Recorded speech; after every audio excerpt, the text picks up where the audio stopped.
e tuar e hulumtuar. Nuk bëhet fjalë vetëm për një kuqe, por për një inxhinierit të paramenduar për ndërhyrje flagrante në procesin zgjedhor.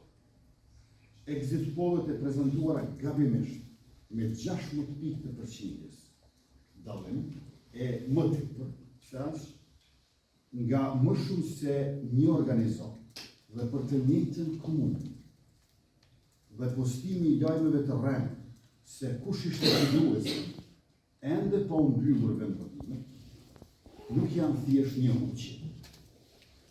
Kjo është cenim i demokracisë, i zgjedhjeve të lira dhe integritetit e sigurisë të shtetit tonë. I ftoj organet e drejtësisë dhe të sigurisë që të merren me këtë çështje.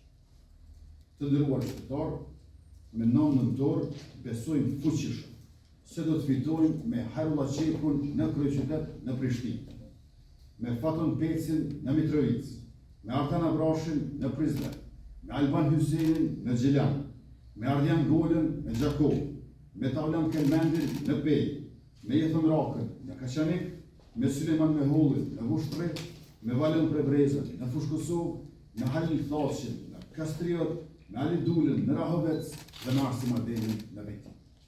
Lëvizjeve vendosje i fitoi 3 komuna pa balotazh. E ndoshta shtohet edhe Gjilani e bëhen 4. Partia Demokratike e Kosovës i fitoi 3 komuna pa balotazh. E ndoshta ju hiqet hani e lezit e mbeten. Lidhja Demokratike e Kosovës i fitoi 2 komuna pa balotazh, ndërkaq Aleanca për Ardhëninë e Kosovës dhe Nisma Social Demokrate nga një. Edhe një herë, faleminderit shumë për